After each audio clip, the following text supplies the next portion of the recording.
Sejam muito bem-vindos ao GV Podcast, o podcast aqui da Galeria Veras.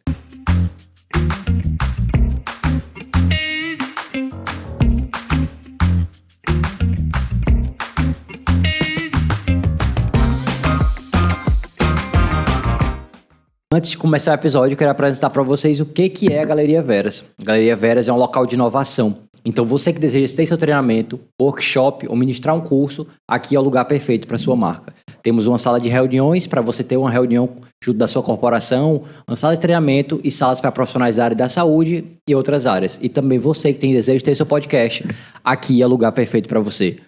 Hoje no episódio nós trouxemos uma pessoa muito especial, fotógrafo parnaibano, conhecido como Domador de Olhos. E a gente vai bater um papo muito legal aqui sobre toda a trajetória dele e o que vem impactando ele em todo esse caminho. Então, seja muito bem-vindo e muito obrigado por aceitar o convite, Chico Rasta. Estamos com você aqui. Eu que agradeço, Lucas. Obrigado, Simone. Obrigado a todo mundo que está aqui acompanhando o podcast. Fico feliz que a gente tenha esse canal de conversa para a gente conhecer mais sobre a nossa cidade, o nosso território, as pessoas que fazem parte. Quem agradece o convite sou eu. Então pronto, coisa top. Chico, conta pra gente como que começou. Você estava conversando aqui com a gente antes do podcast, você falou que já foi do jornalismo e como que começou isso tudo, a migração, digamos assim, para fotografia. Olha, Lucas, eu vou tentar abreviar porque essa história começou há muitos anos. Ela tem pelo menos com certeza mais de 20 anos, né? Eu comecei muito novo no rádio, eu fui locutor de rádio, sou fruto das rádios comunitárias, sou um comunicador popular que teve a oportunidade de chegar para mais pessoas através do movimento das rádios comunitárias, né? E aí era um processo natural, quando você tinha algum traquejo, o poder do improviso e tal, você passasse para a TV, né? Então eu trabalhei depois do rádio na TV pública durante muitos anos, como repórter, depois como apresentador de telejornal, editor-chefe do telejornal, paletó, gravata, barba feita, cabelo arrumado dentro dos padrões do que se exigia na época. E a gente trabalhou isso por alguns anos.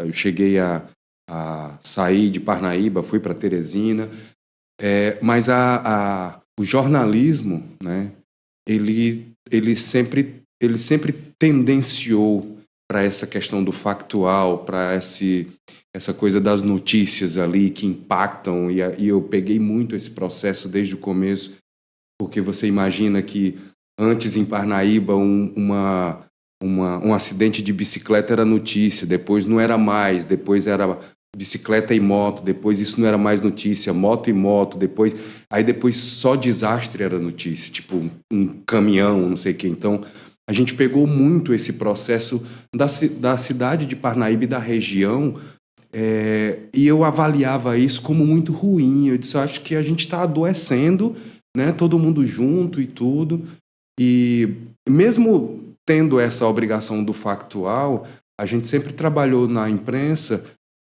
buscando as pessoas que trabalhavam com voluntariado, com conservação, os artistas autorais. A gente teve um programa chamado Agudos e Graves, que a gente tinha muito isso e tudo.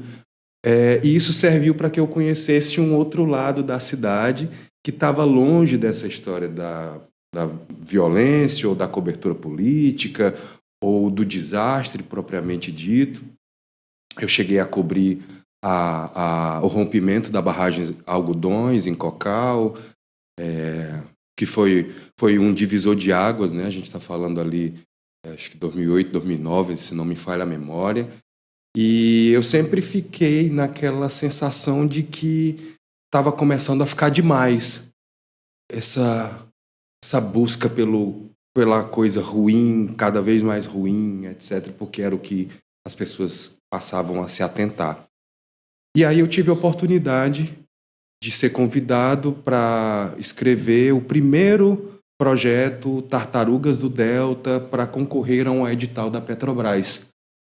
E eu escrevi a parte de comunicação, né? Os técnicos especialistas e tal escreveram a parte que cabia a eles. E o fato é que a gente conseguiu aprovar esse projeto na Petrobras, através da Comissão Ilhativa, na época, que era a ONG que cuidava, né, que tocava o projeto Tartarugas do Delta. E aí, depois disso, foi a oportunidade que eu queria muito para poder sair do jornalismo, né? Dessa coisa da notícia todo dia, entregar em primeira mão, que você não tem tempo para nada, que você não come se não for, né? E eu peguei uma época que ainda não tinha internet, né? Não nos moldes de hoje. Não existia o WhatsApp, não tinha rede social, né? Não vou entregar aqui, mas era isso até 15, 20 anos atrás, né? Então, a gente pegou também essa mudança da rapidez com que a notícia precisava chegar, né? Ninguém sentava mais na frente da televisão esperando a notícia. Ela já começa a chegar na sua mão, no seu telefone. Sim. Não importa se você está comendo, não importa se você está com a sua família, é isso, né? Então, eu tive essa oportunidade.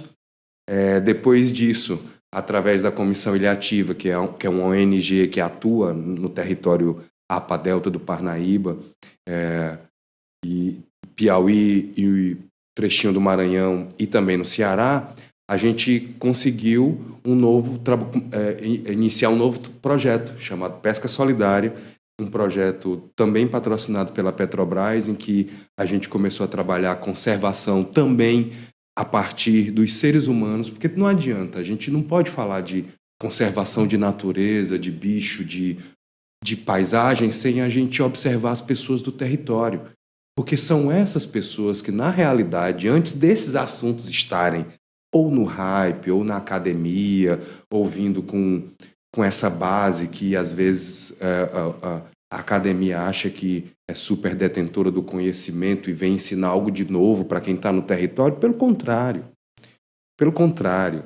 As pessoas dos territórios, pescadores artesanais, marisqueiras, os povos tradicionais, quilombolas, essas pessoas é quem dão aula. São eles que são os verdadeiros mestres dos saberes. E a gente conseguiu iniciar um trabalho com esse cunho socioambiental, com pesca solidária. A gente trabalhou Cajueiro da Praia, Chaval, Barroquinha ali na região dos Currais de Bitupitá, que me deu a oportunidade de fazer algumas das fotos mais bonitas que eu já consegui fazer até hoje, que foi premiada na Oceana Brasil e tal, num concurso nacional, o primeiro concurso da instituição que atua na proteção dos oceanos dentro e fora do Brasil. E aí foi um convite, né, para eu conhecer melhor cada vez mais essas comunidades, né? E aí eu fui conhecer mais dos povos indígenas, fui conhecer mais dos povos quilombolas. Eu sempre tive aquele incômodo muito grande, eu sou parnaibano e eu ouvia duas frases assim que para mim são absurdas. A primeira é: Piauí nunca teve índio, né, com essa expressão completamente equivocada, índio e não indígena. E a outra é: não, no Piauí os escravos eram bem tratados. Também, abre aspas, escravos, completamente errada a colocação, pessoas escravizadas.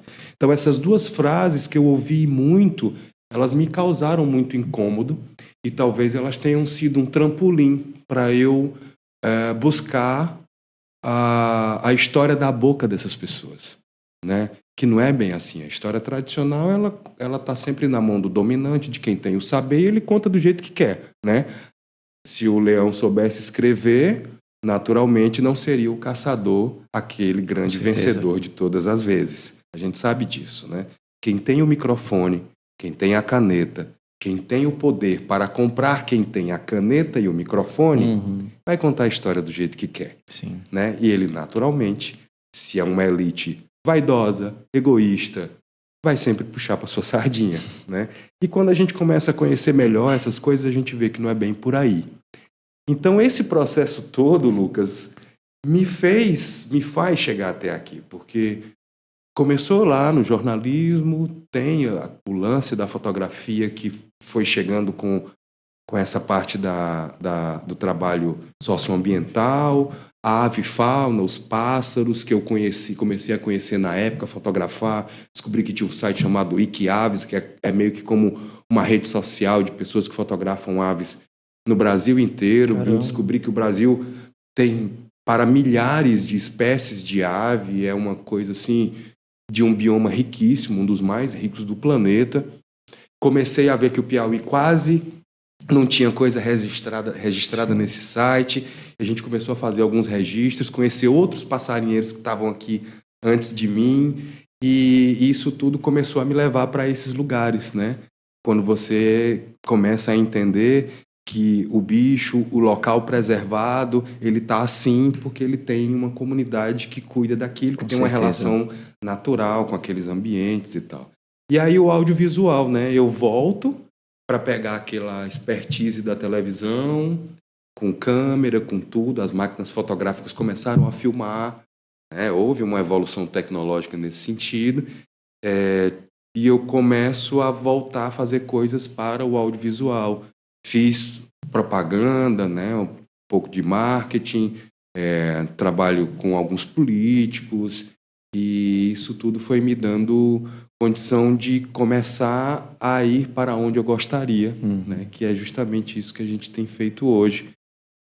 Documentário, ficção, mas sempre voltado para as causas das comunidades geralmente invisibilizadas.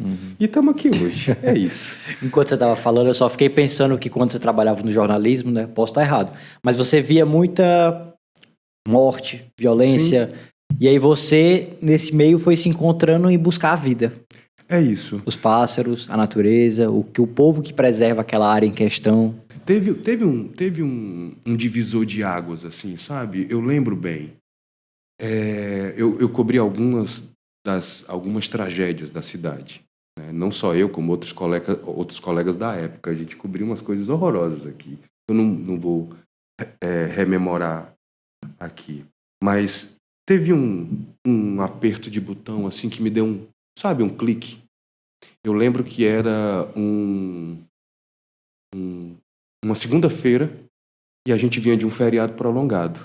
Eu estava escrevendo jornal, as notícias e tal, a equipe na rua, eu tinha ido para a rua, eu tinha feito alguma coisa, e eu tinha deixado o espaço no jornal para as notícias relacionadas ao feriado prolongado no trânsito.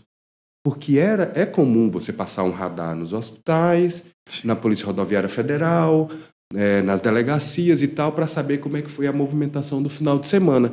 E eu já tinha separado ali o de como tinha sido na BR. E a gente estava acostumado com um trânsito num final de semana prolongado, que era provocado por festa e tal, ter acidente, ter etc. Né? E aí o que acontece? Eu ligo para o PRF, era a última, eu tinha escrito o jornal inteiro, já tinha deixado aquele espaço para aquela notícia que provavelmente era de tragédia, era de coisa ruim, era de, né?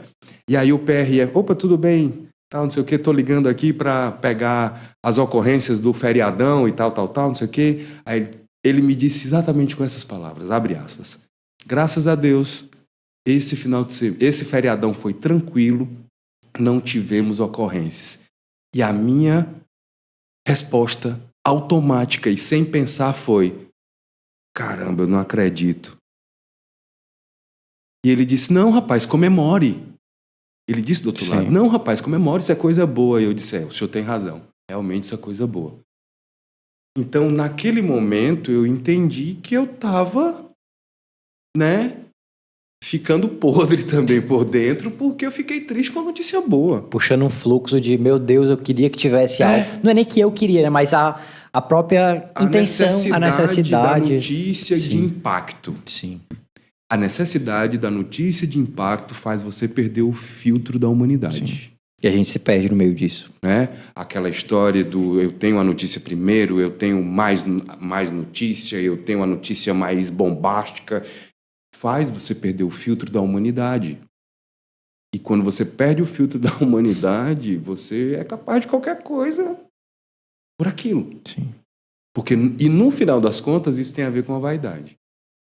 De eu tenho a notícia, eu trago aquilo que impacta. Uhum. E bem aí, foi meio que uma virada de chave para mim.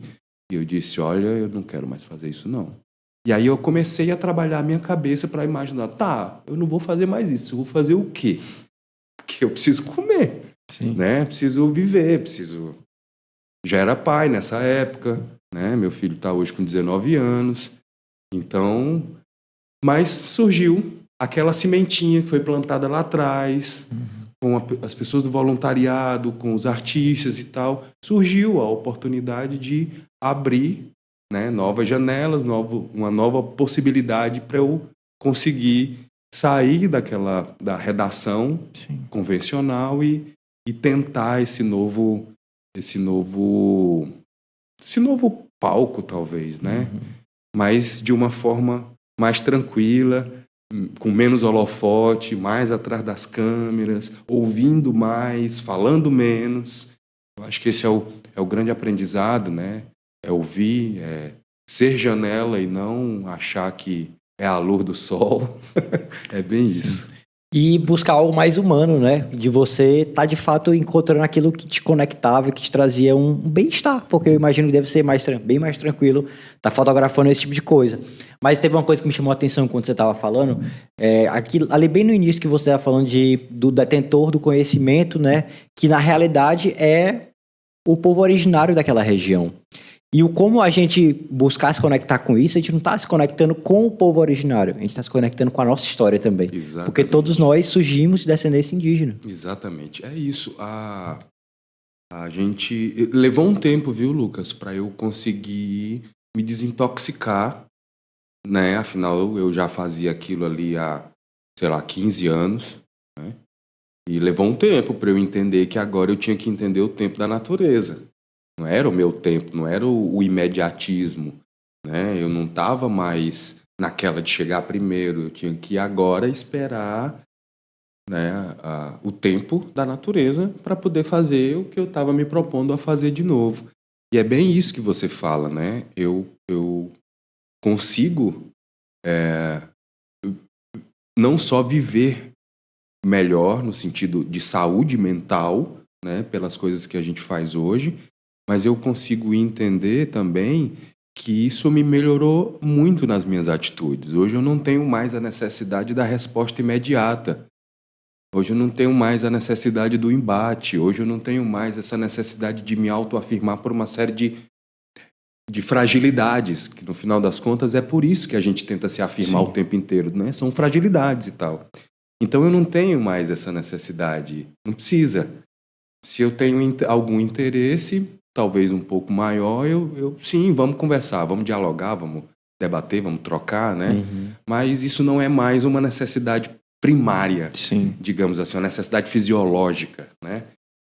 E isso tem a ver com a gente melhorar, enquanto a gente se reconhecer quem a gente é nessa história, né?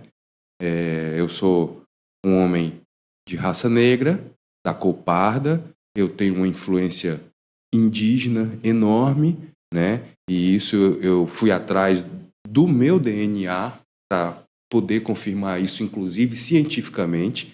Ele tem uma relação com as minhas tradições, né? Com a minha mãe, principalmente. E eu queria saber mais ou menos quem eu sou nesse negócio e por que isso acabou mexendo tanto comigo e eu me encontrei tanto ali, né? Então, eu sou uma pessoa afropindorâmica, né? Que veio da diáspora africana, que vieram dos povos escravizados para cá, para o Brasil, e dos pindoramas, dos indígenas, que eram as inúmeras aldeias, os inúmeros povos que viviam aqui nessa região. E aí meu trabalho vai para esse lugar também por isso, né? Existem muitas camadas que a gente pode trabalhar nesse sentido. E aí é isso, a gente se melhora. A gente se melhora, não tem para onde. Se você não se tocar, se você não tem alguma coisa muito errada com você. Isso eu posso afirmar. E é isso, cada um ao seu tempo também. Não tem um tempo padrão, não tem receita de bolo para essas coisas. Isso eu estou falando de 15 anos para cá, né? Eu até acho que eu enveredei por esse caminho um pouco tarde, mas a gente começou numa época que isso ainda também não era moda, então a gente nem tinha direito com quem conversar sobre essas relações, esses assuntos, porque a gente sempre caía no lugar comum da história convencional, contada de forma convencional, e a gente acaba tendo alguns enfrentamentos nesse sentido, porque você vai colocar em confronto ideias que eram verdades absolutas até pouco tempo, né? Mas é isso. E aqui estamos. E a andança segue. Sim. E aí eu imagino que deve ter sido bastante desafiador nesse início. Sair de algo mais garantido, que a gente sabe que notícia ruim sempre vai ter, sempre vai chegar.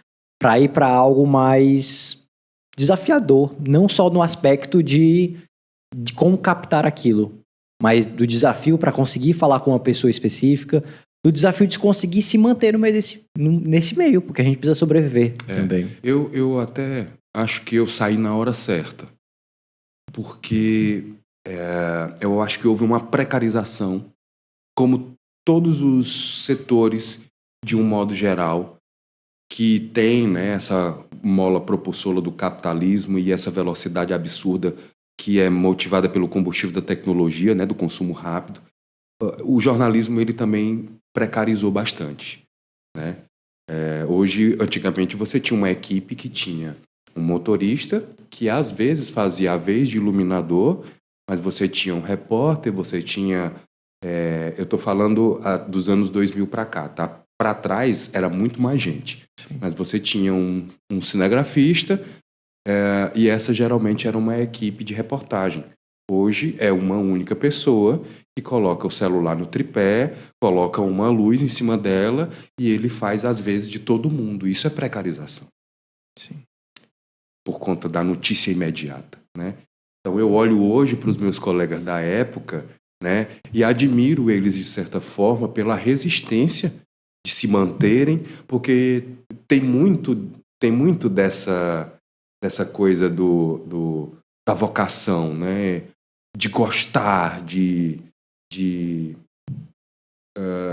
ser parte útil da sociedade nesse sentido de informar, né? Isso, de certa forma, se confunde um pouco com uma missão social. E eu vejo meus colegas da época se manterem firmes, mesmo se sobrepondo às precarizações da profissão, da categoria. Né? Admiro muito eles permanecerem se superando a tudo isso, né? Mas eu acho que eu saí na hora certa. Eu agradeço muito todas as pessoas que eu conheci, as quais eu aprendi imensamente e que são conhecimentos que eu carrego até hoje. Mas eu não quero voltar, não vou voltar, vou fazer outra coisa se nada der certo. Mas eu não volto para o jornalismo. Já tive alguns convites, mas eu acho melhor continuar tentando fazer o que eu estou tentando. E como que um artista consegue sobreviver nesse meio, já que a gente está conversando de dificuldades reais, né? Como que é a capacidade que você tem, né? Não você, mas o artista de conseguir de se sustentar nesse meio, os editais, como que funcionam, até para quem estiver assistindo gostar dessa área, entender como é que funciona. Lucas, é um paradoxo grande. Antes de tudo, eu preciso dizer que ser artista, né, que é uma condição natural do ser humano, você não se torna artista, né? Você pode melhorar a técnica, você pode melhorar algum conhecimento, você pode se descobrir naquilo, mas você já está com aquilo dentro de você e é meio que um bichinho que você não sabe direito o que é, mas te incomoda, te inquieta, te deixa inquieto, te faz ser curioso, te faz perguntar muito, te faz querer ir atrás de coisas, olhar coisas, pessoas, etc. Mas antes de tudo é muito difícil, pelo menos para mim se assumir artista no sentido de achar que aquilo que você faz realmente tem uma relevância para este nome de artista, né? Se eu tiver que me classificar nesse sentido, eu não seria artista. Eu sou um trabalhador, né? Eu sou um trabalhador. E como trabalhador, eu tenho a missão pessoal de tentar fazer com que o meu esforço supere o talento. Porque eu acho que, antes de tudo, é muito difícil você se afirmar com a sua arte no mercado. As pessoas, de um modo geral, não consideram a arte como um trabalho. principalmente nas relações comerciais, que é como se você sabe fazer isso porque é artista, você não pode cobrar por aquilo, né? Gente, nem relógio trabalha de graça, Então, né? Nem planta vive sem a troca de energia com o sol ali na fotossíntese, não existe isso. Então, começa por essa falta, né, de compreensão de que fazer arte, ser artista é um trabalho e às vezes é um trabalho, primeiro, muito doloroso, porque você não tem o ritmo mecânico de apertar botões, Não, você trabalha com criatividade. E a criatividade está relacionada com as suas emoções. E a gente, como ser humano, nem sempre está bem. sim. Assim, e eu nem falo bem no sentido se sentindo bem ou se sentindo mal, porque quando você também não está bem, pode ser que isso seja um mote criativo para alguma coisa, né? Mas é que às vezes há realmente um bloqueio total. Sim. Então imagina só, você é uma pessoa que trabalha no setor comercial. Você vai acordar todo dia, você vai tomar seu café, você vai trabalhar na sua loja, você vai fazer o seu serviço durante 8 horas e você vai para casa e no final do mês o seu salário vai estar na conta. Um artista depende do poder criativo, antes de tudo, de ser reconhecido para ser chamado para um trabalho, tem uma condição de negociação que geralmente o artista nunca tem talento para negociar o valor do seu trabalho, porque ele sempre acha que está à margem, abaixo ou não é merecedor. E aí você, depois disso, ainda tem um problema de relação com quem paga. Porque nem sempre aquilo combinado é honrado. Imagina você, para alguém viver nessa corda bamba todos os dias, o tempo todo, ao longo da vida, sem saber se no final vai dar para fechar as contas. Sim. E aí, por isso, a gente acaba tendo, né, um grupo, uma camada enorme de talentos incríveis que não conseguem viver da sua arte, não por não serem competentes, pelo contrário, né? É muito da incompreensão social do capitalismo e, bom, a gente está vivendo agora a inteligência artificial. Isso é um absurdo. Né? A gente precisa, nós, enquanto seres humanos, a gente precisa de ética para definir as coisas, né? E quando a ética não é suficiente, precisamos de leis, né? Então você vê a arte de desenhistas, roteiristas, inúmeros artistas de diversas áreas, né? Escritores, músicos e tal, sendo abocanhados por uma... E no final das contas é sempre isso, é sempre alguém que é detentor do capital arrumando um novo jeito de ficar cada vez mais rico às custas daqueles que têm menos. É sempre isso. Sim. O contexto é sempre esse, né? Então tem essa dificuldade de um modo geral. Quem é artista, quem vive de arte, quem é um trabalhador dessa área sabe disso. Uhum. Ao mesmo tempo, a gente sabe que falta muito ao artista buscar caminhos para superar as burocracias. É natural que o artista tenha essa dificuldade. Ele foi feito para criar. Mexer com papel, mexer com a burocracia, realmente não é a área dele. Então, eu sempre recomendo aos colegas que procurem se aliar, né, a pessoas que têm esse traquejo para facilitar as oportunidades. O que é a boa oportunidade? É você estar pronto quando ela chega. Sim. Né? É a tal da sorte. Uhum. É você estar pronto quando ela passa. Então, se você não está com a sua burocracia pronta para isso, você vai ficar eternamente vivendo num formato em que você não tem garantia nenhuma de viver. E que você quer sair. E que você quer sair, mas você não sabe como. E não é fácil.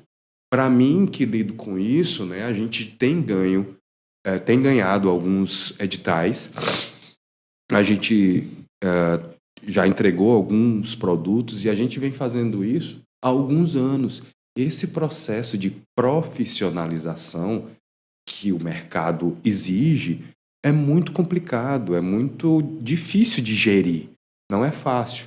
Então é por isso que eu sempre falo, eu acho que eu sou muito o esforço que supera o talento, porque às vezes eu preciso abdicar de criar, que é prazeroso, que é maravilhoso, que é tudo enquanto, para mim, né, é o que faz sentido, para eu cuidar de gerir coisas, porque a gente precisa disso, né? Nós vivemos, inclusive, um período em que todo mundo que é do setor cultural praticamente ou faliu, ou precisou sair do setor, ou teve que se precarizar em outras áreas porque não tinha como viver. Nós tivemos, né, um governo que trabalhou forte para acabar com o setor cultural. A gente está tendo uma retomada nesse momento, né, com as leis de incentivo. É importante informar que as políticas públicas são importantíssimas para isso. A gente está vendo aí o sucesso do cinema brasileiro, mesmo vindo de um diretor que bancou porque ele é um herdeiro, né, e ele bancou o próprio filme, mas a gente tem ali trabalhadores do audiovisual brasileiro, do cinema nacional, e a gente estava em Cannes, né, e isso fomenta que, para trás, todas essas pessoas que hoje estão em Cannes precisaram começar, e elas começaram como? A partir de políticas públicas de incentivo à cultura. Né? Isso passa pelo cinema, pela música, pela arte, por todos os processos criativos. Então, é necessário que haja uma política pública. Todos os países considerados desenvolvidos no capitalismo têm leis fortíssimas de incentivo à cultura, né? Eu vou citar aqui os Estados Unidos. Os Estados Unidos, para mim, não é exemplo de muita coisa. Mas os Estados Unidos, com a sua forma imperial de achar que é melhor que o mundo, perdeu no Vietnã. Qual foi a forma que os Estados Unidos achou de subverter a história da derrota no Vietnã? Criou o Rambo. Usou o cinema para criar um herói na guerra que eles perderam. Né? Então, para você ver que, às vezes, a gente fica... a arte, o cinema, a música, não sei o quê, as pessoas acham que rotulam isso, né, de forma grosseira, ignorante e obtusa como vagabundos. Mas imagine só, você passar a vida inteira sem ter ouvido uma música na sua vida, sem ter assistido um filme, sem ter lido... Tem gente que passa a vida toda sem ler um livro, mas uma música, um filme... sem ter tido acesso a um poema, sem ter visto um quadro, uma pintura, uma fotografia, um retrato. Imagine que vida horrorosa seria essa. Que sociedade horrorosa seria essa. Então, cabe aos artistas a responsabilidade crucial de fuga para a sociedade não enlouquecer.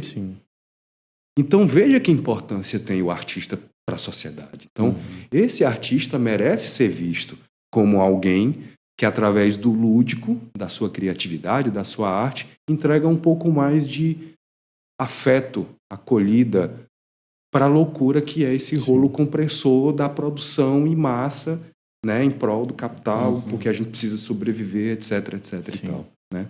Então, acho que divagando e indo um pouco direto ao ponto, é isso. É importante que a gente seja reconhecido de uma forma geral, mas é também importante que a gente, enquanto artista, dê os passos mais ousados no sentido, né, da profissionalização burocrática, não da profissionalização artística, porque o artista já carrega isso com si, né? Com certeza. Mas é preciso esse tipo de postura para poder ser reconhecido socialmente. Eu achei muito interessante quando você falou do artista se reconhecer enquanto artista. Você é o terceiro artista que a gente chama aqui. A gente chamou primeiro o Feijão. Maravilhoso. Depois a gente chamou o Fenelon, que é um fotógrafo aqui daqui. Muito incrível. Primo da Simone. Muito incrível a arte do Fenelon. Incrível. Eu não o conheço pessoalmente, mas eu já consumo o material que ele produz. O Feijão é um querido, é alguém assim que eu olhei e quando eu vi o trabalho do Feijão, eu falei, cara, que gênio. Que gênio, que gênio. E é isso. Sim. E aí, esse discurso da dificuldade de se reconhecer enquanto artista, eu escutei as 3 vezes.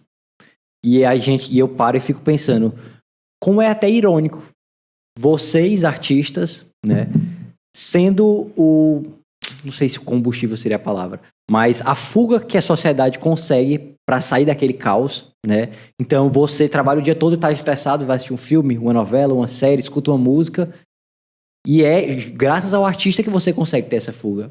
Mas é justamente o artista que é precarizado. O artista é precarizado e ele tem essa dificuldade de se reconhecer artista porque é meio que um estigma, né? E a gente cansa de ficar se defendendo ou trocando, né? Trocando tiro o tempo todo. Então tem horas que a gente, não quero esse título não. Eu vou continuar fazendo minha arte, mas não quero esse título não. Sim. Porque é meio que isso, né? É uma defesa também, né? E Parnaíba sempre teve, né? Parnaíba sempre teve uma gama de artistas incríveis, né? Em várias áreas, em todas as áreas. E agora está surgindo, né, com os artistas de rua, com o grafite, né? O movimento hip hop está muito forte. E é muito legal a gente ver que quem está tomando de conta disso é essa turma que está com, né, a vontade, a gana e realizando. E realizando. Isso é o mais importante. Acho que antes de tudo, nós somos realizadores. Porque realizar quando tudo conspira a favor já não é fácil.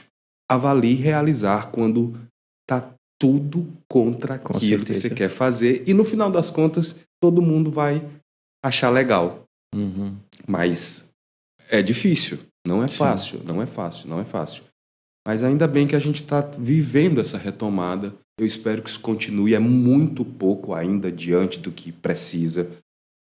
Preciso dizer que, ao mesmo tempo que as políticas públicas de incentivo à cultura começaram a chegar fortemente nos últimos 2 anos para a gente, muito desse recurso foi usurpado, foi usado de forma completamente antirrepublicana, né, pelos gestores locais ou estaduais, né, porque nós estávamos às vésperas de eleições.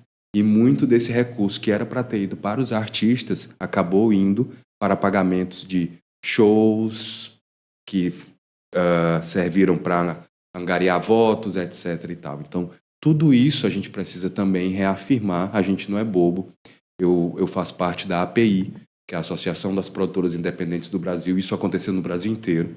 Virou moeda de pré-campanha eleitoral no Brasil inteiro. Sim. Eu faço parte da APAN, que é a Associação dos Profissionais do Audiovisual Negro do Brasil. A gente escutou absurdos, né?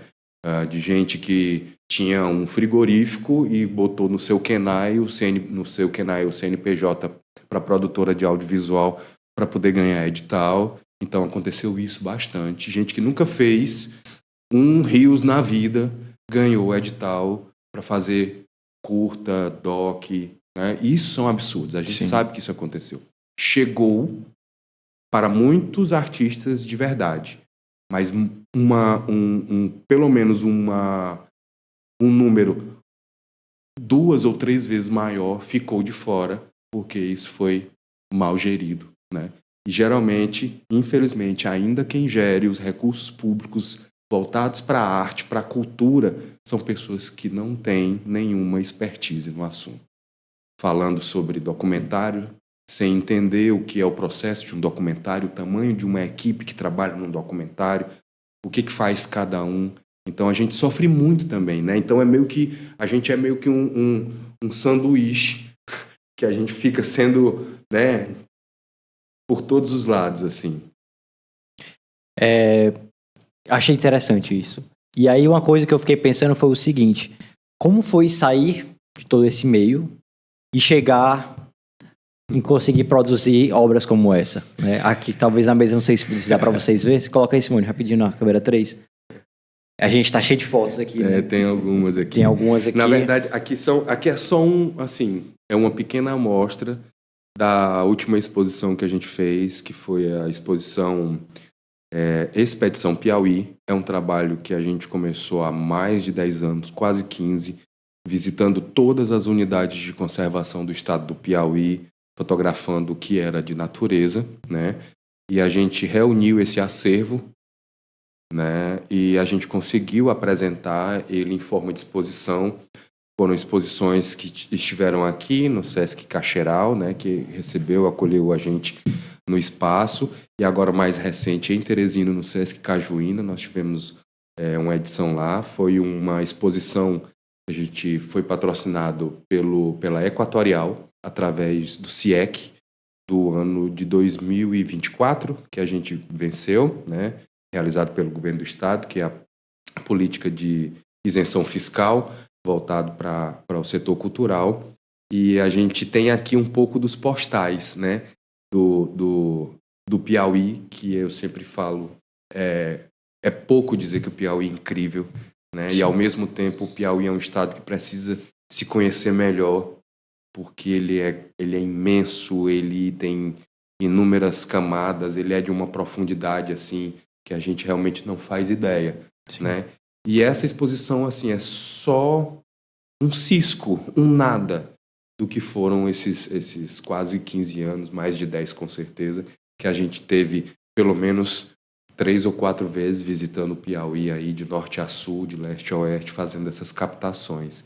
E a gente conseguiu produzir esses postais. Mas respondendo a tua pergunta, Lucas, a gente faz um esforço muito grande para poder chegar nesses lugares no sentido de, burocraticamente falando, para poder fazer dar certo, gerir, né, a produção, ser um produtor é um negócio bem complicado num estado que não entende direito o que é ser um produtor, seja um produtor de audiovisual, um produtor de artes, um produtor musical, um produtor, um realizador, né?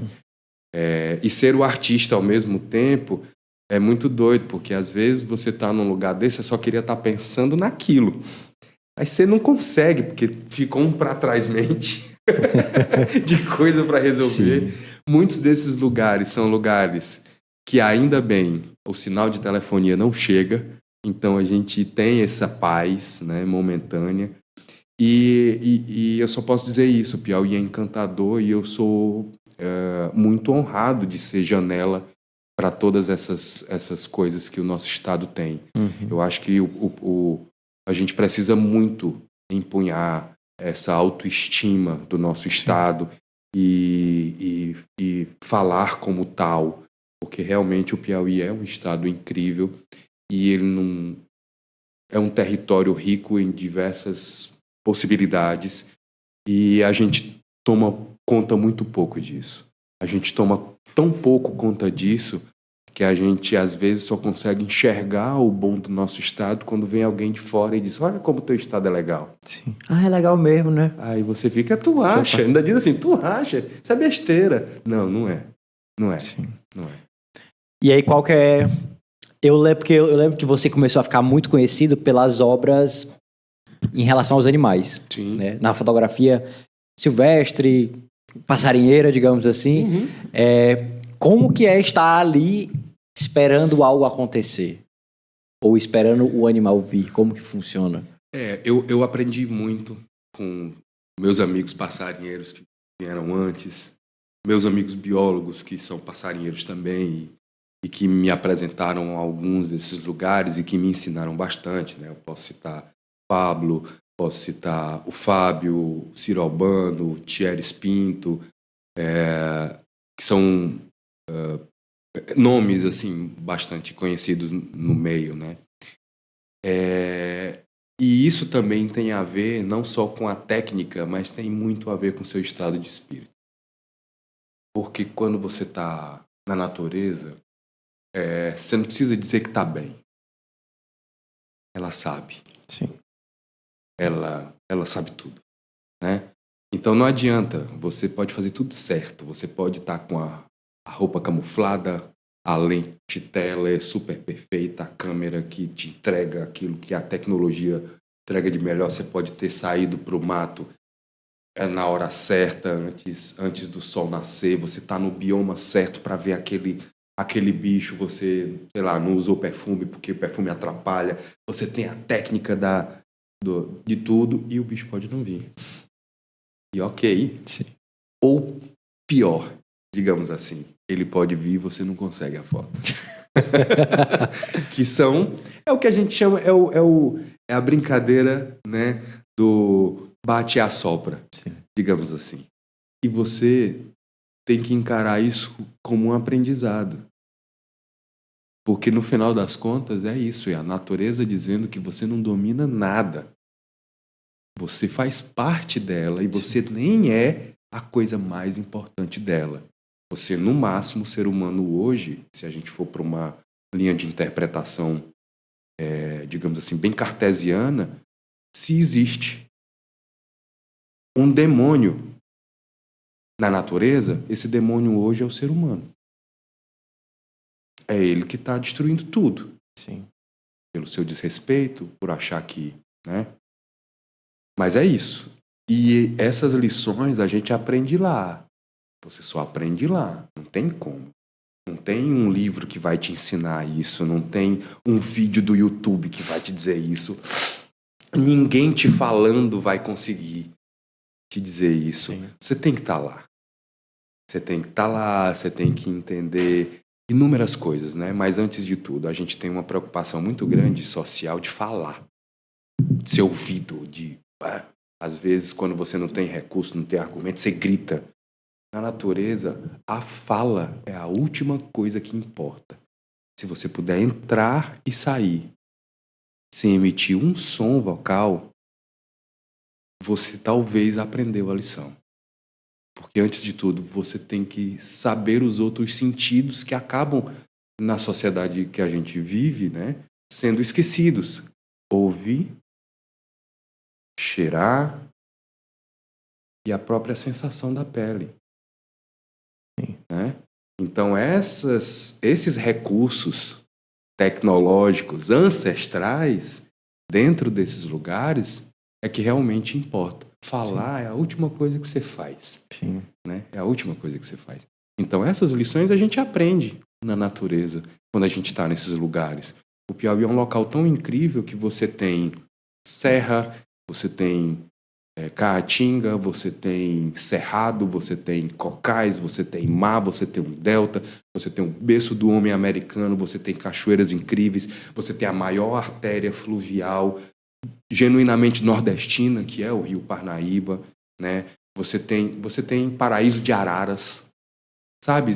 Você chegar num local em que você tem bandos de araras vermelhas, azuis, voando livremente na natureza, você fica olhando e diz, meu Deus, eu achei que só tinha isso na Amazônia, sabe? Você fica cachoeiras incríveis, lagoas, lagos, riachos. Então, um estado que tem isso tudo é muito, muito rico. Sim. Um estado que tem pelo menos 5 etnias, 5 povos indígenas, aqui no estado do Piauí, que tem mais de 200, quase 300 comunidades quilombolas no seu território, que tem comunidades da pesca artesanal, seja do rio, seja do mar, marisqueiras. Esse estado é muito incrível. Sim. É muito incrível, né? Então, poder estar e ter a oportunidade de estar, para mim, é um negócio muito incrível. E nessas horas eu tento me desligar ao máximo da força que eu precisei mover burocraticamente para poder chegar nesses lugares. Sim. Até porque quando a gente tá aqui, né, e você ficou falando, eu fiquei pensando, a gente tem 2 olhos, 2 ouvidos, o nariz que a gente respira, são 2 buracos, digamos assim, e a nossa pele é totalmente extensa. Então, é até presunçoso da nossa parte, antes de perceber tudo isso, querer falar. Exatamente. Exatamente. E para você ver como são as coisas, né? A percepção é exatamente essa. A pele cobre o nosso corpo inteiro. Então você pode sentir as coisas por qualquer parte do seu corpo, né? Orelha, ouvido, você só tem 2. Fossa nasal, você tem um nariz com só 2 fossas nasais. A boca é só uma. E às vezes a gente está muito nessa do olhar, né? Do ver e tal. E às vezes você só escuta. Tem uns bichos, Lucas, que são os fantasmas da floresta. Você escuta o bicho em cima de você e você não enxerga o bicho. É um negócio de arrepiar, é um negócio assim. E eu tô falando de dia, não tô falando de bicho noturno, tô falando de bicho diurno. Tem bicho que vem assim, né? Tá cantando ali numa mata e ele vem pelo chão. E você olha aqui para os lados e você... Meu Deus do céu, o bicho tá nos meus pés. Você não enxerga o bicho. Mimetismo, a forma como ele... É incrível. E é isso que a gente, né, precisa se compreender, né? Se reconectar. A gente acaba esquecendo disso tudo. A gente acaba esquecendo disso tudo. Né? Infelizmente. Nós somos seres da natureza. É isso. Eu fico pensando assim, tudo que você falou, né? Eu tô aqui, eu tô assim de cara, né? Como diz a história. Mas, enfim, eu queria trazer o ponto de que quanta sensibilidade, né, que você tem, e eu imagino que isso no documentário, nas tuas produções, vou chamar de curta, porque eu não sei se é curta ou longo, né? Realmente eu não sei a diferença, até é importante ser dita. Né? E eu queria saber para você, assim, como foi gravar, produzir, gravar, depois mostrar para a comunidade, que eu achei assim de um lugar assim muito especial, sabe? Sim. Como foi isso? Bom, Simone, obrigado. Bom, a gente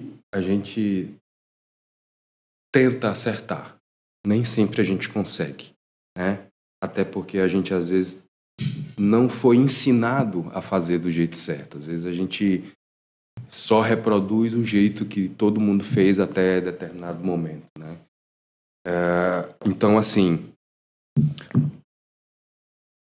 é uma obrigação mínima da gente, enquanto produtor, enquanto realizador, voltar nos lugares para exibir, apresentar, o que quer que seja. Isso, de fato, é um compromisso que a gente assume, né? Porque a gente entende que você não pode chegar numa comunidade, num local, onde quer que seja, tirar o saber dessa comunidade.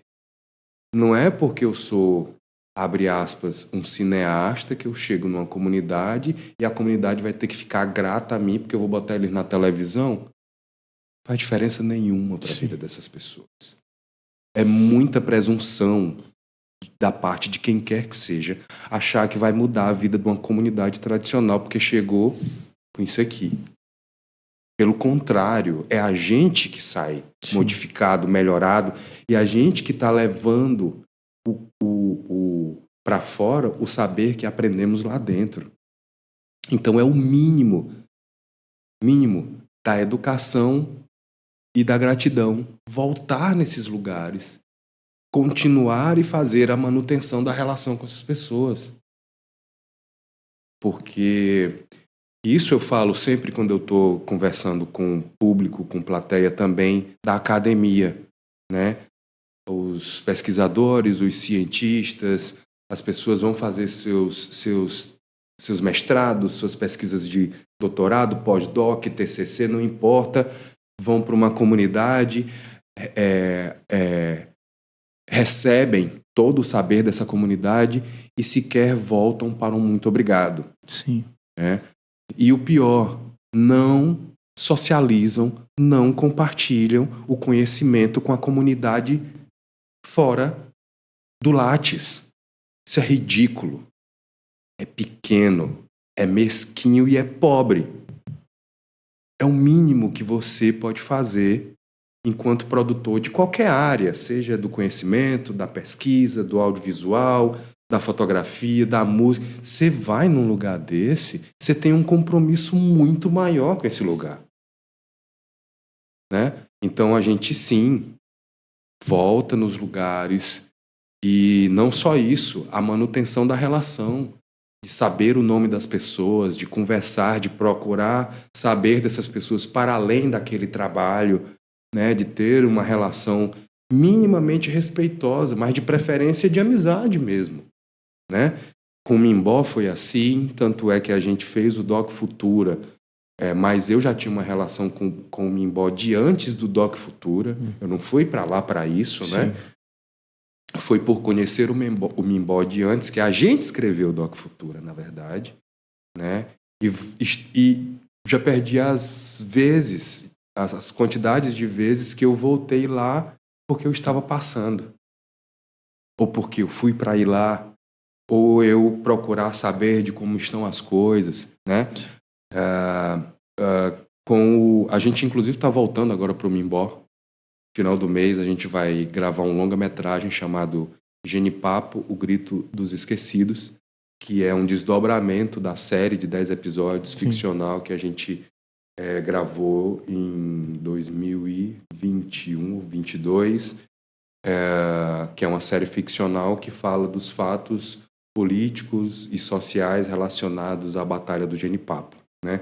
Que é um evento histórico de importância e grande relevância para o Brasil, e que a gente fez essa série ficcional nessa época através da Frame, que tem uma direção com Alexandre Melo também. Eu fiz direção de fotografia, Alexandre fez direção, roteiro, e agora o Grito, né, é um longa-metragem com desdobramentos de futuro do que a gente viu na série. É feito pela Baobá Audiovisual, que é a produtora da gente, mas também tem o Alexandre como co-direção, roteiro, e a gente na fotografia, e a gente grava no Mimbó, né? Para além, né, do que a gente consegue fazer num primeiro momento, eu estou sempre ali tentando, né, e motivar e levar mais coisas e ajudar de outras formas, porque no final das contas é isso, é a amizade que fica, né?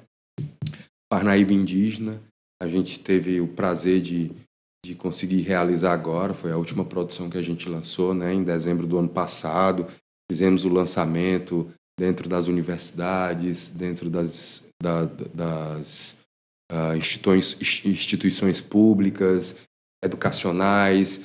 Já tenho agenda com inúmeras escolas esse mês agora, que é o mês dos povos indígenas, para exibição, comentário, e a participação do seu Pedro com a Dona Graça assistindo. Caramba. Em dos eventos. Foi assim uma das coisas mais maravilhosas, né? Porque a gente precisa homenagear essas pessoas em vida. Com certeza. Seu Pedro, Dona Graça, que moram ali isolados, né, na localidade de Saquinho. Não sei se quem já assistiu o documentário entende onde fica a localidade de Saquinho. Eu vou tentar explicar assim. Imagine só, você está indo para Pedra do Sal, ali pelo asfalto, você chegou de frente para o mar. À direita estão as pedras, para a esquerda está o Pontal. Então imagine 8 quilômetros para a esquerda, em direção como se você estivesse indo para o Delta, né, até onde o carro não chega mais, porque tem isso. E aí você entra 4 a 5 quilômetros para dentro do continente. A casa do seu Pedro em algum momento vai estar por lá, se é que você vai achar, porque não tem caminho, tá? Então seu Pedro mora ali, né? E ele já teve o seu território inúmeras vezes ameaçado pelo neocolonialismo das eólicas, campo de golfe, do resort. Ele que é um remanescente indígena que está lá desde sempre, reflorestou. Tem um bicho incrível que é o tamanduaí. Nossa, estava assistindo com a Simone hoje, foi incrível. É muito doido você imaginar que um bicho que a ciência só conhecia, né, fragmento de Mata Atlântica, e na Amazônia tem ali. Sim. Né? E ele é realmente do tamanho de uma bola de tênis. Ele é isso aqui. Né? Inclusive, aquela postura do bicho durante a gente lá filmando não é normal do comportamento daquele bicho, que ele é noturno. Sim. Né? Então ele foi, andou, ele realmente deu um show pra gente. Aquilo ali foi motivo de choro quando a gente corta a câmera, porque era muito incrível aquilo tudo acontecendo, né? E o seu Pedro, que é um homem remanescente indígena, né, que não teve acesso aos estudos, que tem o seu território ameaçado e não importa, luta contra quem quer que seja, independente do tamanho que seja, e ensina a gente conceitos que estão aí na moda, que é reflorestamento, agrofloresta, orgânicos, Sim. comer, plantar aquilo que come. Então, esse é um saber ancestral que o seu Pedro carrega e que é genuíno, né? E que ensina a gente. Então, ter o seu Pedro sendo homenageado ainda em vida, né? Um homem de 85 anos, seu Pedro Militão é o nosso Manduladino. Sim. E as pessoas falam de Manduladino e esquecem Manduladino indígena, né? E lembra daquelas duas frases que provocaram a gente a começar? Piauí nunca teve índio, Sim. sempre tratou bem seus escravos. Eu olhava para Parnaíba e via todas as permanências de Parnaíba com relação aos povos indígenas. Araiós, bem aqui do lado, é por conta dos araios, né? Nosso território, onde a gente hoje vive, já foi território Tremembé, Manduladino. A gente mora aqui, bairro Pindorama, Rua Chavante, Itaúna. Por que a gente não lembra disso dentro do nosso conceito de sociedade, Sim. de formação social? Então, o Parnaíba Indígena, assim como as outras produções que a gente realizou e quer realizar, elas não têm o objetivo de pontuar verdades absolutas. Ela tem o objetivo de provocar, de criar provocações mentais para que a pessoa minimamente comece a se questionar e também nos questionar. Eu espero que outros cineastas, que outros pesquisadores, que outros diretores, outros fotógrafos comecem a fazer pesquisas mais aprofundadas. A gente fez um negócio muito raso, porque o objetivo da gente é provocar. Sim. Né? Esse projeto, Parnaíba Indígena, de Manduladina, Pedro Militão, é um projeto que venceu o edital da Lei Paulo Gustavo Municipal, né? Realizado pela Superintendência de Cultura do município de Parnaíba, e a gente obrou milagre com esse recurso, que era um recurso muito pequeno para o que a gente entregou, porque o assunto não me permitia ser raso. Sim. É não muito me importante. permitia, e a gente precisa dizer isso. Lembra que eu falei dos caça-níqueis e tal? Então, eu não ia dar o exemplo de um caça-níquel, de pegar um assunto e entregar qualquer coisa, porque isso não faz parte do meu perfil. E, no geral, a gente sempre acaba fazendo mais ou ganhando menos, ou até não ganhando, ou até tirando de outro lugar para completar essas coisas, porque a gente acha que é o mínimo que a gente pode fazer para entregar. É um produto respeitoso por conta das pessoas que fazem parte dele, né? Por conta do quão relevante é o assunto, a pauta. E, puxa vida, é tão legal a gente agora tem em Parnaíba um média-metragem documental que cita figuras tão importantes, que mostra coisas tão bacanas sobre os povos indígenas no nosso território e que pode ser acessado pelas escolas, pelas crianças, os professores usam como ferramenta didática. Está lá, está livre. Está livre. Você bota no YouTube e você vai achar Parnaíba Indígena, você vai achar o Mimbó. É para isso. É isso que a gente faz. Sim. Livre como conhecimento deveria ser, né? O saber ancestral, Lucas, ele até hoje só se perdurou por conta de alguns códigos de proteção, que só o axé, só a energia da natureza sabe. Um deles é o conhecimento ancestral, a sabedoria ancestral não está na mão de uma única pessoa. Ele está, geralmente, espalhado, com pessoas imensamente simples, que vivem vidas modestas e que você precisa ouvir para saber, para acessar. Se o conhecimento estivesse na mão de uma única pessoa e estivesse apenas nos livros, alguém já teria comprado e transformado isso em curso de coach. Então, o saber ancestral, ele é genuíno até na sua autoproteção. Para você ouvir um ancião, você precisa de paciência. Para ouvir uma pessoa que não sabe, às vezes, ler ou escrever, e você é um acadêmico, você precisa descer do seu pedestal da vaidade para ouvir essa pessoa. Nem todo mundo consegue. Então, o código de proteção ancestral está aí, e espalhado. E outra, não existe um modo de fazer único. Existem inúmeros modos de fazer. Né? O saber ancestral vindo na diáspora de África encontrou aqui o saber tradicional indígena. E houve essa troca, houve essa simbiose, houve essa... Né? Então, o saber é plural. Sim. O saber ancestral ele é plural. Né? E isso também é um código de proteção. Sim. E como o saber é importante, eu estava assistindo com a Simone o Parnaíba Indígena hoje, e aí a gente ficou abismado com o Tamanduaí, né? A gente nem sabia da existência dele, e a gente começou a se questionar várias coisas, do quanto as coisas sempre estão aqui, mas a gente conhece muito pouco mesmo. A gente às vezes é forçado a isso, Lucas. Porque a verdade é a mola propulsora do capital quer te manter ocupado o tempo todo. Quer te manter produzindo o tempo todo. Ela não quer que você descanse. A tela é cheia de inúmeros estímulos mentais por conta disso, né? E se você observar, você tem um padrão eurocêntrico, colonial, que você pega um ancião e por ele não ser mais produtivo, você bota ele no asilo.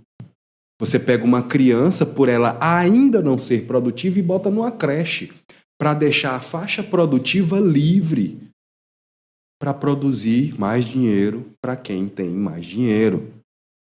Numa sociedade equilibrada, né, quando você fala de comunidades quilombolas e comunidades indígenas, tá lá os mais velhos, e estão lá os mais novos. Sim, escutando os mais velhos, como poço de sabedoria. E o contrário, porque os mais novos carregam a curiosidade dos novos caminhos.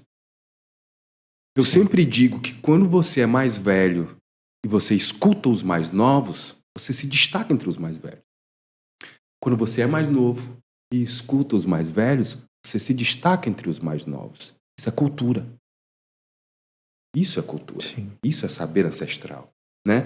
Então, você imaginar que a gente, na sociedade que a gente vive hoje, é forçado a isso, a não ter tempo, porque a gente precisa produzir a riqueza para alguém.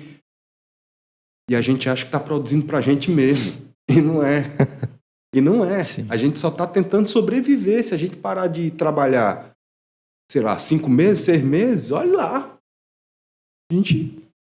Né? Sim. É isso. E isso faz com que a gente não conheça essas coisas. Não saiba do Seu Pedro, não saiba do Tamanduaí, não saiba que a gente vive literalmente num local incrível, né? Faz parte de um plano. Isso é um plano, não é à toa. E eu costumo dizer, não é culpa nossa. A gente, infelizmente, tem que dançar conforme o ritmo. Sim. A gente é obrigado a isso, né? Eu me sinto um privilegiado de poder ter um trabalho que me leva a esses lugares, né? Eu sempre fui um fotógrafo que procurei fugir do social, do convencional. Eu nunca fiz um casamento, eu nunca fiz um aniversário, um batizado, essas coisas. Nunca fiz, eu sempre quis. Eu disse, pô, gente, tá todo mundo aqui, então deixa eu ir aqui aonde, né? Eu não gosto de muita disputa. Deixa eu olhar para onde ninguém tá olhando. Né? Na fila de comer, eu prefiro ficar sentado esperando a fila acabar. Então, eu não gosto dessas disputas. Eu não precisa. Então, deixa eu ir aqui para onde, né? Eu acho que não vou encontrar muito ser humano. É engraçado conectar 2 pontos do que tu estava falando em um dado momento. Um sobre voltar nos locais para devolver, de alguma forma, uma forma de gratidão, um obrigado. E como tudo tá ali, e às vezes quando a gente consegue ver, a gente tá tendo uma sorte, uma oportunidade, uma coisa assim. Eu lembro de uma fotografia tua icônica, daquele senhor com uma cobra no pescoço. Seu Luiz. Seu Luiz. E aí eu vi no teu Instagram que tu tava falando que você tava fazendo outro trabalho lá, tava fazendo outra coisa, e aí quando tu olhou pro lado, tu viu ele. Foi isso, E aí depois você isso. volta com o quadro pra ele, e como é bacana você mostrar pra pessoa. E foi isso. A história é essa. Eu estava lá tava fazendo a fotografia estilo de uma série chamada Amor dos Outros. Era uma série produzida pela Frame com a direção do Alexandre e tal. E a gente estava lá no set, a gente estava gravando em Alcântara, que eu não conhecia. Foi uma grande oportunidade que eu tive de conhecer Alcântara e realmente me encantar num nível que eu não consigo explicar direito. E aí a gente tá lá, naquela loucura do set e tal. E sabe quando você tá aqui, olhando pra uma direção e tem algo Que chama. Quando eu olhei, tava seu Luiz, com aquela cobra enrolada no pescoço, sentado no banco da praça, assistindo a gravação. O que você faz na hora dessa? Você larga e vai lá. É claro. Com certeza. Né? Opa, seu Luiz, tudo bem? Você tá lindo. Eu posso fazer uma foto sua? Pode. Muito assim, muito... Pode. E fiz. No final ele ainda me deu um susto ainda, né? Com a cobra. Mas beleza. E pra mim, talvez aquela foi o que eu realmente fui fazer em Alcântara. Né? Sim. Naquele momento. E aí a gente nem sempre pode tudo na velocidade que a gente quer. Demorou um pouco para eu voltar a Alcântara, mas eu consegui voltar e levar para o seu Luiz o quadro dele, que já era uma foto premiada, que foi inclusive destaque no Lightroom, que é um dos maiores programas de edição de fotografia, né, entre os fotógrafos e tal do planeta.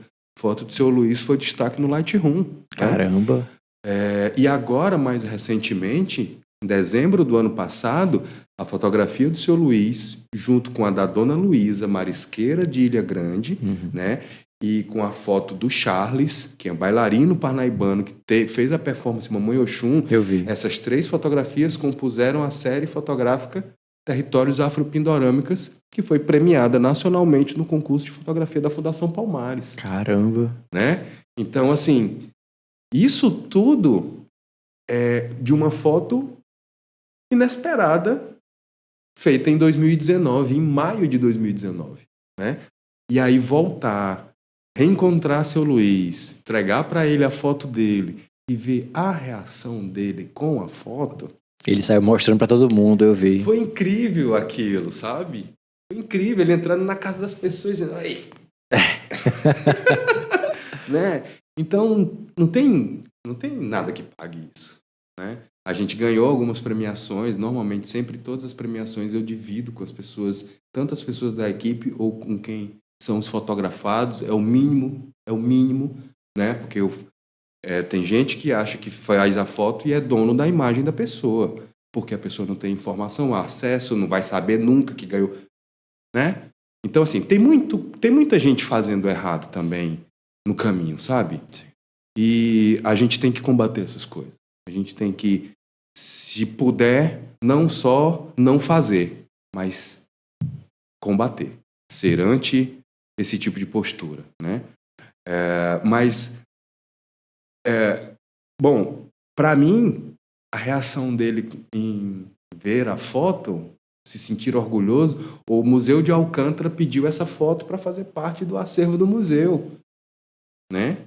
Então tá lá uma figura popular que, sabe, seu Luiz é uma figura do folclore de Alcântara, mas que no geral as pessoas tiram ele para deboche. As pessoas não dão muita importância para ele. Às vezes fica ali, ele é assim mesmo, ele é ele não é um morador de rua, mas ele está sempre na rua e as pessoas acham que... Então, assim, seu Luiz agora faz parte do acervo de um dos patrimônios museológicos mais importantes do Brasil, dentro do Museu de Alcântara. Sim. E o quanto essa representatividade de fato é importante. Nossa! Demais. Eu tenho um chama com algumas coisas que eu vejo de não só preservação histórica, mas uma das viagens que eu mais gostei na minha vida foi para Ouro Preto, Sim. Minas Gerais. Eu achei tão incrível aquele lugar, como é preservado, como a cultura ali é viva, pulsa, as pessoas são felizes. Outro lugar que me chama muita atenção, eu quero conhecer, é São Luís, Maranhão, São Luís a é parte da maravilhoso. cidade histórica. E eu lembro de um vídeo que eu estava assistindo. Numa praça tem uma estátua de uma senhora que vendia aquele, não é picolézinho, mas aqueles que se vende na praia, naquele coisinho de papel vermelho. Aham. E o quanto é importante essas pessoas que em vida não tiveram tanta representatividade ou até tiveram, dar chance para elas. A realidade é que a gente vive supervalorizando heróis falsos. E essas pessoas, que são de fato os protagonistas históricos, representantes de diversas camadas sociais, dos trabalhadores, daqueles que mantêm uma cultura viva, uma tradição, um saber, uma fé, um modo de fazer, um benzimento, uma medicina natural, vivos. Essas pessoas geralmente são invisibilizadas por conta da nossa inversão de valores. A gente tem na praça pública do coração de Parnaíba, a Praça da Graça, a estátua de um escravocrata. Simplício Dias da Silva não era rico porque vendia charque. Ele era rico porque ele vendia pessoas. Ele era um dos maiores escravocratas do Brasil, com cerca de 2.000 escravizados. Se você avaliar isso nos dias de hoje, é como se você tivesse 2.000 carros em casa, Lucas. Ele era um dos homens mais ricos do Brasil por conta disso. Esse homem tem uma praça, tem uma estátua no meio da principal praça da cidade de Parnaíba. Ele tem o nome de uma ponte. Então é isso. É isso que eu faço. É realmente pegar as pessoas que são merecedoras de fato e que não têm a oportunidade do reconhecimento e abrir janelas para que mais pessoas conheçam realmente esses verdadeiros heróis, se é que existem heróis, né? E que bom que você tá aqui, viu, Chico? Porque, porra, esse podcast foi um show de sensibilidade. Caramba, de verdade mesmo. Feliz, obrigado. É muito bom ver pessoas entendendo o que, não que algo que é importante ou que não é, mas trazendo luz e trazendo sabedoria para pessoas que não têm tanto acesso. Eu adorei aquele vídeo teu falando da expedição Piauí para as crianças, mostrando quando que aquelas crianças teriam acesso àquilo ali. Sentir aquilo numa época que as crianças hoje só têm um tablet na frente delas.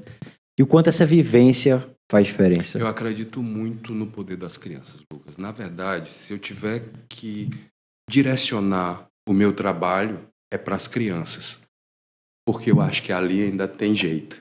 Acho que ali ainda é possível. Acho que ali você consegue fomentar imaginários fora da caixinha. Às vezes, dialogar com um adulto é mais difícil porque ele já vem cheio de verdades que ele, às vezes, tem dificuldade de abrir mão, né?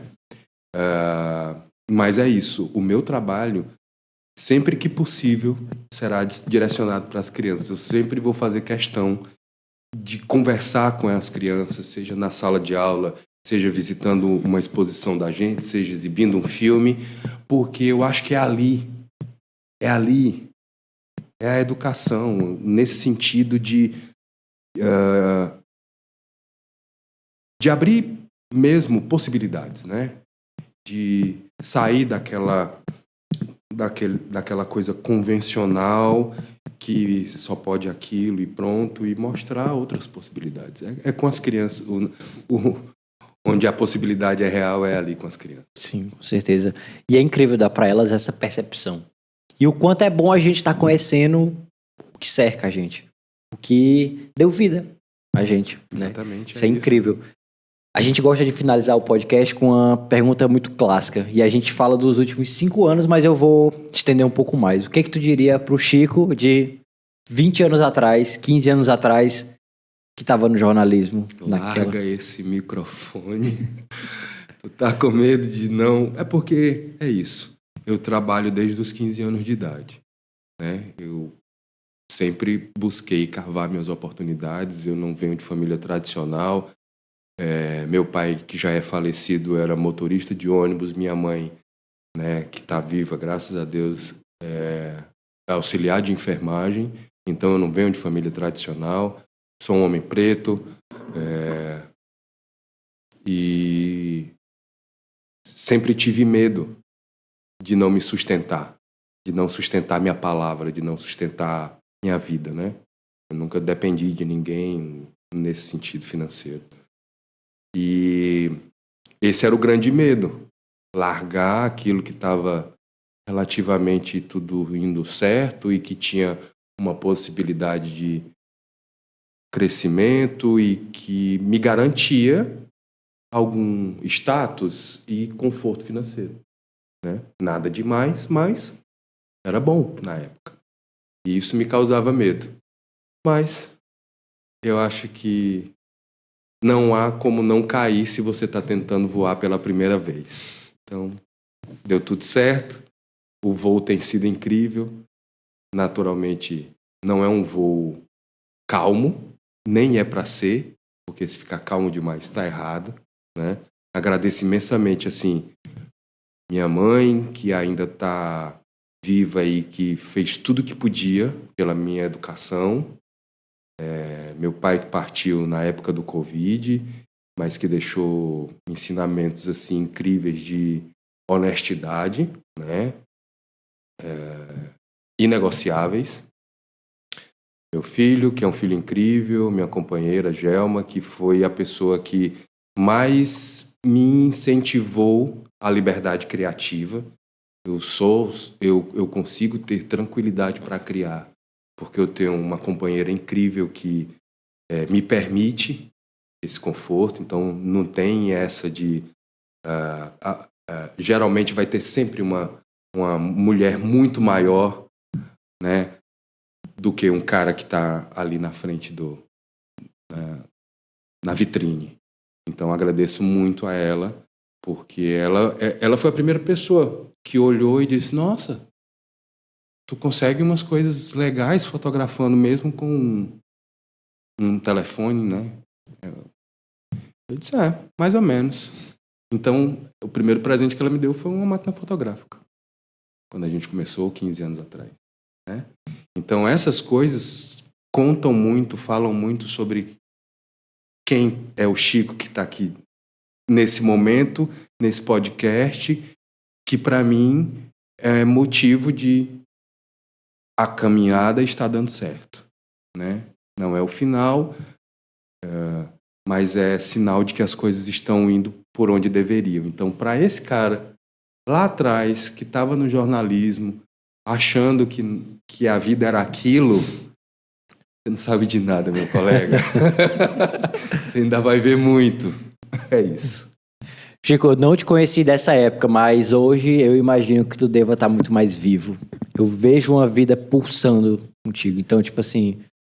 Eu não estou satisfeito nunca, mas não é porque eu não sou grato pelo que tenho. É porque eu acho que eu ainda faço pouco. E até onde der, até onde me for permitido, até onde a energia e o axé me concederem a missão, eu não vou arredar, não. Que bom que você está aqui. Muito obrigado, viu? Simone, mais alguma fala? Só para dizer que eu estou tão grata por esse dia. Demais, obrigada demais por você ter vindo. Simone. Muito, muito obrigado. E é isso. Encerramos mais um episódio aqui no GV Podcast. Até a próxima semana. Tchau, tchau.